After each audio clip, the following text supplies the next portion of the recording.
India's best part-time job company. This company gives many opportunities for earning monies.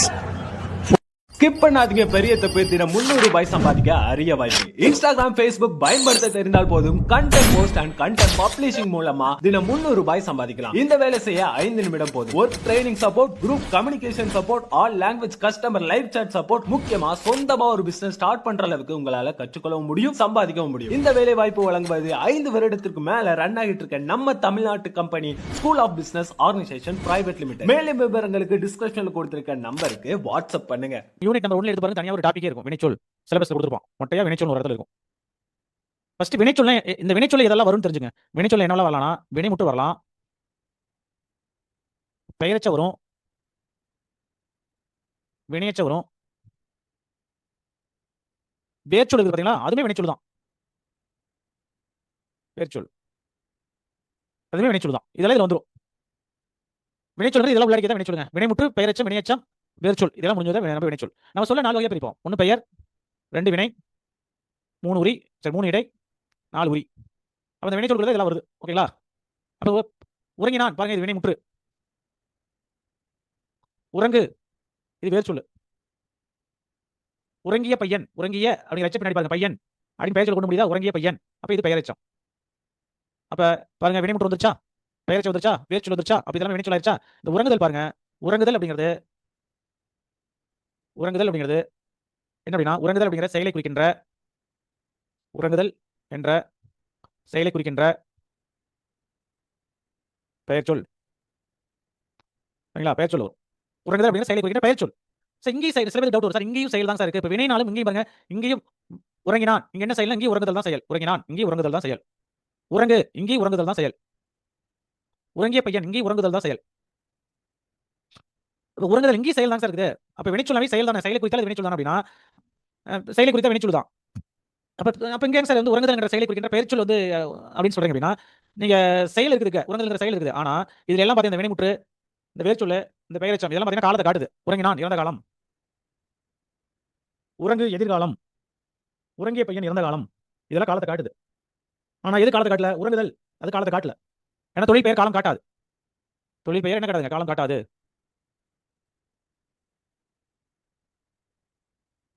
தொழில் பெயர் தாங்க, தொழில் பெயர் தான். பெயரெச்சத்துக்குள்ள தொழில் பெயர் அது. உறங்கி இருந்தாலும் அது வினைச்சொல் தாங்க. உறங்கி, உறங்கி முடித்தான் வினையச்சம். அது உறங்கிங்கிறது வினையச்சம், அது வினைச்சொல் தான். 23ல ஃபர்ஸ்ட் ஆப்ஷன் தொழில் பெயர் தாங்க வரும். பாருங்க, இப்ப பெயர்ச்சொல் சொல்லிட்டா நல்லா கவனிங்க. இப்ப பெயர்ச்சொல் சொல்லியாச்சா, உறங்குதல் பெயர்ச்சொல். பெயர்ச்சொல் எத்தனை வகைப்படும்? பெயர்ச்சொல் எத்தனை வகைப்படும்? பெயர்ச்சொல் 6 வகைப்படும். பொருள், இடம், காலம், சினை, பண்பு, தொழில். அப்ப பெயர்ச்சொல்லுக்குள்ள தொழில் பெயர்ல வருது. சொல்லுன்னு கேட்டா பெயர்ச்சொல்லுங்க. சார் உறங்குதல் என்ன சொல் அப்படின்னு கேட்டா பெயர்ச்சொல். ஓகேவா?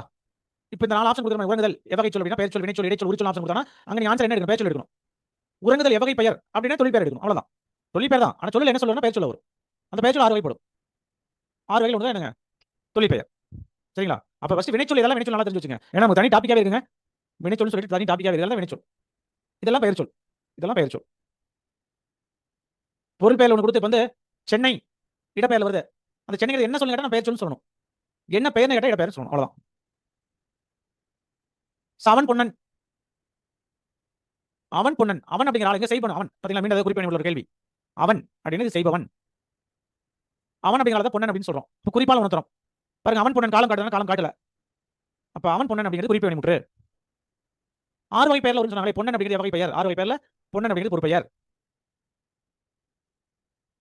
தொடுத்தால் திருநிலை வினைமுற்று. திருநிலை வினைமுற்று என்ன பண்ணும்? காலத்தையும் செயலையும் காட்டணும். காலம் இருக்கணும், செயல் இருக்கணும். பாருங்க, தொடுத்தால் காலம் இறந்த காலம், காலம் இறந்த காலம். செயல் தொடுத்தல், அப்ப செயலை காலத்தை காட்டுது. தொடுத்தால் அப்ப திருநிலை வினைமுற்று. எழுதுமின், எழுதுமின் முன்னாடி இருக்கிற ஆளுல வந்து நம்ம எழுதுங்க அப்படின்னு சொல்றோம். கட்டளையில சொல்றோம். அப்ப கட்டளை பொருள் இருக்கு. எழுதுமின் கட்டளை பொருள். கட்டளை இலக்கணத்துல என்ன பேர்? யாவல். இந்த யாவல் வினைமுற்று என்ன காலம் காட்டும்? எதிர்காலம் காட்டும். எதிர்காலம் காட்டும் யாவல் வினைமுற்று. எந்த இடத்துல வரணும்? தன்மையா முன்னிலை பாட்டிருக்கா? யாவல் வினைமுற்று முன்னிலை இடத்துல வரணும். முன்னிலை. எழுதுமின் முன்னாடி ஆளை பார்த்து நீங்களே எழுதுங்க அப்படின்னு சொல்றோம். அப்ப யாவல் வினைமுற்று. சொல்ல இருக்க, இது எதிர்மறை வினைமுற்று. சொல்லுக அப்படின்னா உடன்பாடு, சொல்ல இருக்குன்னா எதிர்மறை. அப்ப எதிர்மறை வினைமுற்று அப்படின்னு சொல்றோம். இதை வந்து எதிர்மறை, இதை எதிர்மறை வினைமுற்றுன்னு சொல்லலாம், வியங்கோல் வினைமுற்றுன்னு சொல்லலாம்.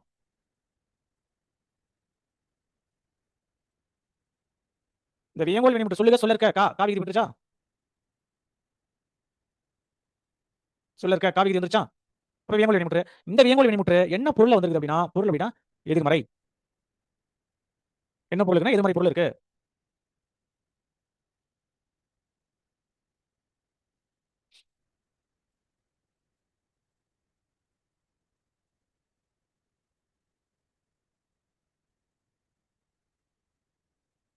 சரி, இங்க வந்து சோற்று வானம் அப்படிங்கிறது சோறுனா இங்க பாருங்க, இது நெடில் தொடர் குற்றியல் வரும். சோறு நெடில் எழுத்து.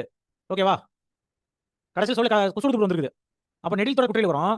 வறுமொழியோட புணரும் போது அந்த டாரா ஒற்றுக்கள் இரட்டித்து புணரும். சோறுங்கிறது நெடில் தொடர் குற்றியல் வருங்க. 24 கேக்குறீங்க. சோ நெடிலா தனி நெடில். தனி நெடிலுக்கு அப்புறம் என்ன வந்துருக்குதுங்க? சோறு குசுடுப்பு வந்துருச்சா? வள்ளி நுகரம். அப்ப தனி நெடிலுக்கு அப்புறம் குசுடுப்பு வந்தா குசுடுப்பு வந்திருக்கா? அப்ப இதை வந்து நம்ம நெடில் தொடர் குற்றியல் வரும்னு சொல்றோம். அந்த நெடில் தொடர் குற்றியல் வருது பாருங்க. இங்க ஏற்கூட்டல் உ டா ரா ரா இருக்கா? ரா ஒற்று இருக்குதா? இந்த நெடில் தொடர் குற்றியல் வரும். வறுமொழியோட புணரும்போது வளம் அப்படின்னு புணரும்போது ரெண்டு ஒண்ணா சேரும்போது என்ன சொல்றானா, இங்க இருக்கிற ஒரு ஒற்று ஒரு இரதா பாத்தீங்கன்னா அது இரட்டித்து புணருமா. ரெண்டு ஒற்றா மாறி புணருங்கிறான். சோற்று வளம் அப்படின்னு அவ்வளவுதான். இப்ப பாருங்க, எர் எர் கூட்டல் உ ரெண்டு ஒற்றா ஆயிடுச்சு. இரட்டித்து புணரும். அழுத்தம் கொடுத்து நம்ம தான் சொன்னோம். அது வந்து பாத்தீங்களா? ஓகே.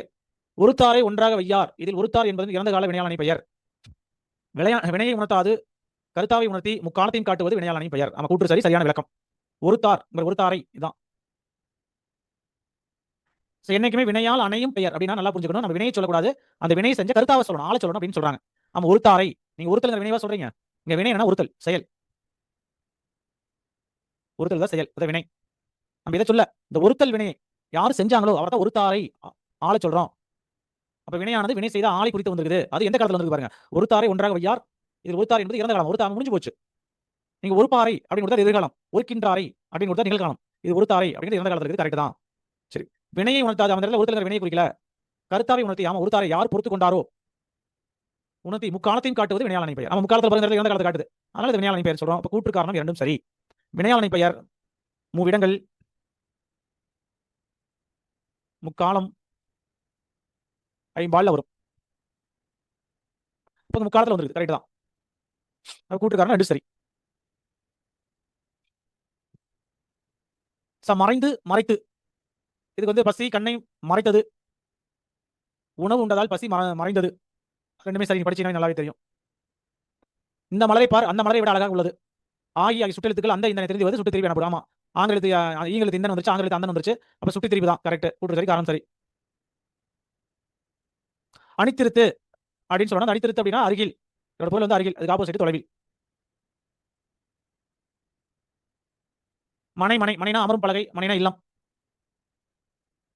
கூற்றுகளை ஆராய. எழுதி வந்தான் என்பது காலத்தையும் செயலை வெளிப்படையாக காட்டுகின்றது. அவன் எழுதி வந்தான், காலத்தையும் செயலை வெளிப்படையாக காட்டுது. சரி, எழுதி எழுதி வந்தான் செயல் என்ன? எழுத செயல். வந்தாங்கிறது இறந்த காலத்துல இருக்குது. அப்ப காலத்தை செயல் கரெக்டாக காமிது. மெல்ல வந்தான் என்பது காலத்தை வெளிப்படையாக காட்டுகின்றது. மெல்ல வந்தான் இது வந்து குறிப்பு வினையச்சம். குறிப்பு வினையச்சம். குறிப்பு வினையச்சம் பண்பை மட்டும் தான் வெளிப்படுத்தும். பண்பு மட்டும் வெளிப்படுத்தாது. மெல்ல பாருங்க, மென்மை மெதுவாக அப்படின்னு பண்பை வெளிப்படுத்துதா? இதுல காலமே கிடையாது. மெல்ல வந்தான் அப்படிங்களா? இந்த மெல்ல அப்படிங்கிறது காலத்தை காட்டல. அப்ப இது தவறு. திருநிலை பெயரச்ச பண்பை மட்டும் வெளிப்படையாக காட்டும். இந்த இடத்துல என்ன குறிப்பு பெயரச்சம் போட்டு கூட்டு கரெக்ட். குறிப்பு பெயரச்சம் போட்டிருந்தா மூன்றாவது கூட்டு கரெக்டா இருக்கும். அப்போ ஒண்ணு மட்டுமே தவறல்ல. தவறல்னா சரி, மீது ரெண்டு தவறு. இதில் பிழை திருத்தம் சரிங்களே திருத்திக்கலாம். அதிலும் சிறந்த இசை வல்லுநராக 9th போய் நம்ம குக் பார்த்துருப்போம். நல்ல தமிழில் எழுதுவோம். துன்பத்தை பொறுத்துக் கொள்வனை வெற்றி பெறுவான். துன்பத்தை பொறுத்துக் கொள்வனை வெற்றி பெறுவான். தொடுத்தல் தொடு.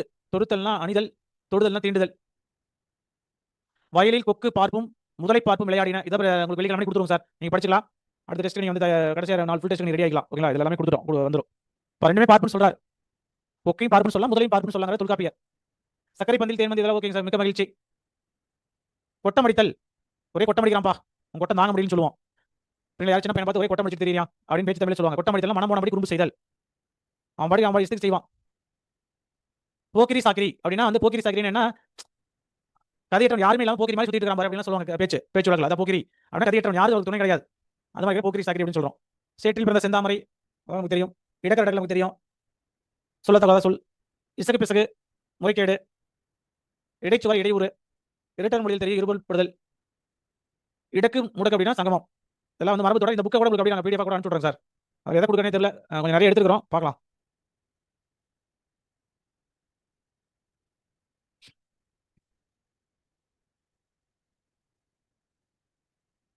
ஸோ ஒன்றன் பால் வரும், நோட்ல எழுதி பாருங்க. வினையாளி பெயர் ஒன்றன் பால் வரும். அது வந்தது அப்படிங்கிறது வந்து அது வந்ததை, வந்ததை அப்படின்னு சொன்னோம்னா அது வினையாளி பெயர். ஒன்றன் பால் வந்ததை, வந்ததை அப்படின்னு சொன்னா ஒன்றன் பால் வினையாளி பெயர். வந்தவை, வந்தவை அப்படின்னு சொன்னா வந்த அவை. பண்மையில சொல்ல பாருங்க, எதை சொல்ற? வந்த வருகிற வினை சொல்ல வந்த அவை. ஆடு நிறைய மாடு நிறைய வருதுன்னு வச்சுக்க, வந்த அவை அப்படின்னு சொல்றோம்.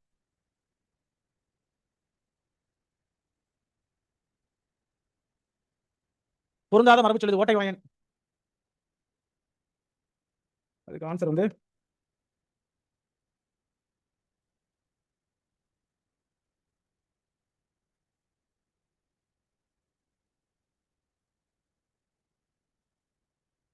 பொருந்தாத மரபு சொல்லுது ஓட்டை வாயனா உலர்தல், உலர்தல். பிற வீட்டில் உணவு உண்ணுதல், கை நனைத்தல், பழம் பழுமரம் நாடும் பறவை போல. அது வந்து பயன்பெறுதல். இதை தப்புன்னு சொல்றோம், இங்க வந்து பயன்பெறுதல் அப்படின்னு இருக்கணும். இடனறிதல் வரக்கூடாது, பயன்பெறுதல் அப்படின்னு இருக்கணும். பெருந்தொன்மர்கள் எந்த புள்ளியில் வெயில் பாய்ச்சுவது போல. இதெல்லாம் நம்ம ஏற்கனவே நோட்ஸ் கொடுத்துருக்கோம் சார், நோட்ஸ் இருக்கு பாத்துங்க. நீர்க்கு முடியா நிலையாமை. கமகம் அப்படின்னா மனம். புறங்கை நக்கெல்லாம் வறுமையாகுதல். மரபு சொல்லுவோம், புறங்கை நக்கை தேர்ந்தெடுத்து புறங்கை நக்காம இருப்பான் அப்படின்னா அவனுக்கு என்ன காரணம்? அவன் ஏழ்மையானவன், தேர்ந்தெடுக்கிறவன். அதனால புறங்கை நக்க செய்வான் அப்படிங்கிறது அவருடைய மரபு தொடர். இதுல வாட்ட சாட்டம், தோற்றப்பொழிவு, வயிற்றில் அடித்தல், சீவனத்தை கெடுத்தல், வயிற்றெரிச்சல், எல்லாமே நமக்கு பேச்சு வழக்கில் பயன்படுத்தக்கூடியதாக இருக்கும். ஈஸியாக கண்டுபிடிச்சிடலாம். வயிற்றுச்சுன்னா புறாம்படுறது, வம்பு தும்பு, அவதூறு பேசுதல்.